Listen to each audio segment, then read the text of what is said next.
Yep, I have to do it. I have to do it after watching this movie the first time. This is probably my first and only time that I'll record well, this is my second time because I did this with Batman v Superman after seeing it. I did a spoiler and then a non-spoiler review in the same night. So, I'm going to do it here for Fantastic Beasts and Where to Find Them. And please be warned that I am going to be talking spoilers in this review. So, if you don't want the movie ruined for you, go watch my non-spoiler review. Or better yet, go see the movie already. Go see the movie, because this right here is going to be all spoilers. So, let's go on and talk spoiler fashion here.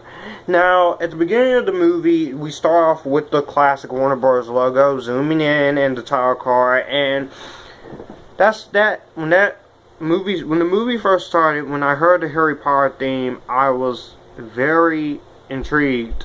I was very excited because it was another time we would be hearing the Harry Potter theme in a non-Harry Potter movie not with Daniel Radcliffe. So that was awesome. I was happy they kept that in. You keep that. That is your trademark with the J.K. Rowling Wizarding World franchise. That is your trademark. You don't ever get rid of that. Now, at the beginning of the movie, like I said, in my original review, I did say that Newt Scamander's character was very interesting. He stops over in New York City. He's waiting on the route to Arizona, and he encounter Mary Lou Barbione, who's played by Samantha Morton, who's still gorgeous, still a beautiful woman and cool British actress. And like I said, she's the head of the New Salem Philanthropic Society, and her society claims that witches and wizards are real, and they are dangerous. So Anifer escapes from his suitcase that houses magical creatures, and that's where he meets Jacob, and he carries off Newt's suitcase, and so this leads him into Tina Goldstein arresting Newt for being an unregistered wizard, and takes him to the Magical Congress of the United States of America, hoping to regain her former position. But the President Serafina Picuri and Percival Graves dismissed this case. So, I do love the first act of the movie. Like I said, it is very lighthearted. But as we go on to the movie, which the movie is 2 hours and 13 minutes long, so that is not long at all.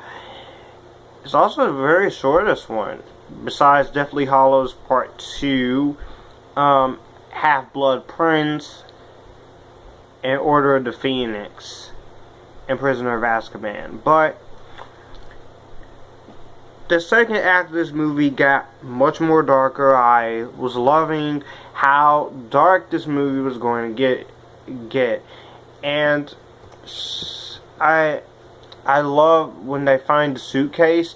We get introduced to Queenie, and Queenie is played by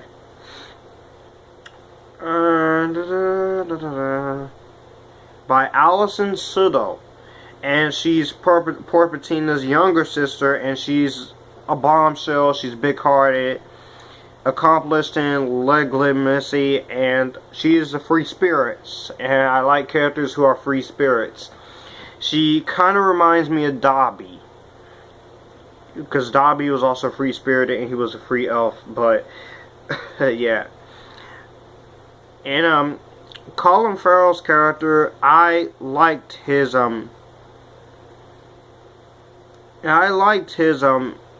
this character. I thought he was cool, and I loved that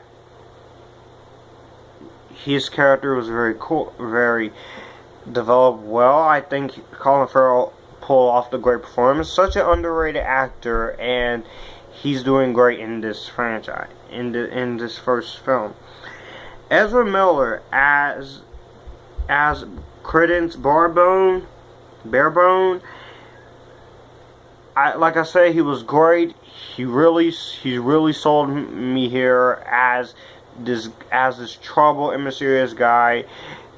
He is a great actor. I got respect for Ezra Miller since The Perks of Being a Wallflower and this movie and what he's gonna bring to the table in Justice League next year. That's gonna be a fun, awesome movie.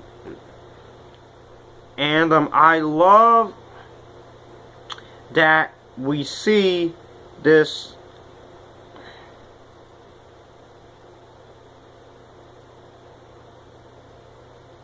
awesome stuff. All these new characters. It's a new world. You also got Zoe Kravitz as Lil Lestrange. She is Newt Scamander's former love interest while the two attended Hogwarts.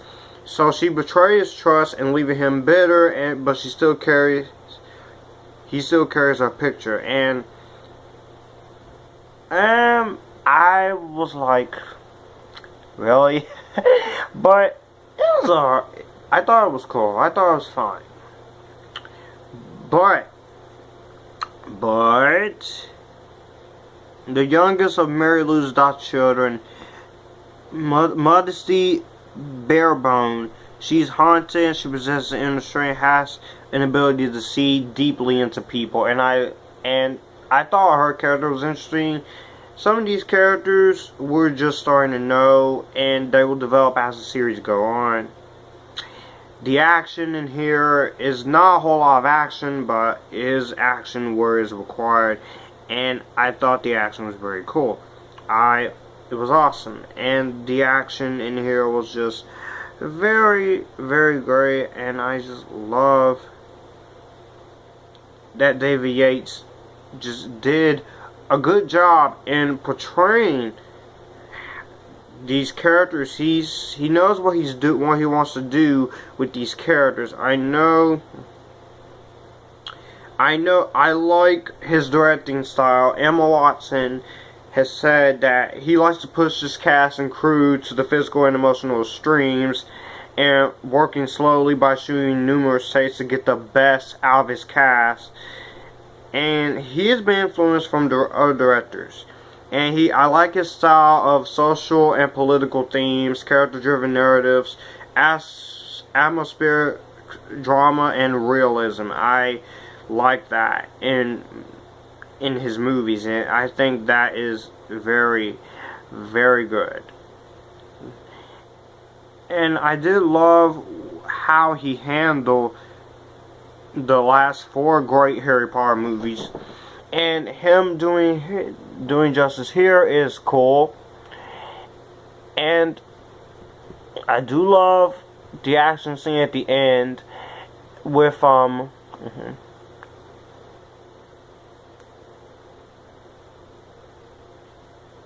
with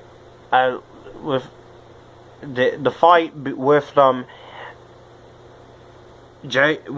Percival and Newt with the wands is a cool scene. And the ending of the movie is pretty cool. It's pretty awesome as well. I love the ending of the movie. And Queen shields Jacob from the rain, and Newt, he leaves New York to go to Europe, and he promises to return and visit once he finishes his book. And he leaves Jacob a case of Akane eggshells made of silver, allowing Jacob to fulfill his dream. And so, after fighting this guy, after fighting Percival Graves, he casts a spell that reveals his true identity as Gellert Grindelwald, masquerading as Graves through Polyjuice Potion. And Gellert Grindelwald, spoilers, is played by Johnny Depp. And he is was close friend to Albus Dumbledore in their youth. And he is one of the most dangerous and dark wizards of all time, second only to next to Lord Voldemort. And he was a close friend, like I said. And when when people announced that, when they were announced Johnny Depp was going to be Gellert Grindelwald, people are mad. They still are. And he will have a starring role in the sequel, so it should be interesting seeing how Johnny Depp plays Gellert Grindelwald. And also, the second film will take place in the United Kingdom in Paris. Pretty cool. So, but not all of these movies are going to have Newt Scamander as the main character. So, that leaves me with this. What are they going to call the other two Fantastic Beasts movies? Fantastic Beasts and Where to Find Them 4. Fantastic Beasts and Where to Find Them Part 5. Yeah. The second one is supposed to be released 2018, the third one 2020, and the other two for soon to be released release dates. So, yep, it is real. Harry Potter, J.K. Rowling's Wizard of the World is back on the scene, and I could have not been more happier with this movie. So, that was my spoiler talk of Fantastic Beasts and Where to Find Them. Let me know. Let's talk spoilers in this. Let me know if you have seen the movie. Like I said, if you ain't seen the movie, go see my non-spoiler review. And then after you've seen the movie, come back and watch this. Otherwise, you're gonna get it. And stay tuned for my friend Sean, aka Veritas591 spoiler podcast. I will be a part of that. And we are going to talk spoilers in that podcast once everyone has seen the film. So yeah, enjoy. Have a good day, guys. I'll see you.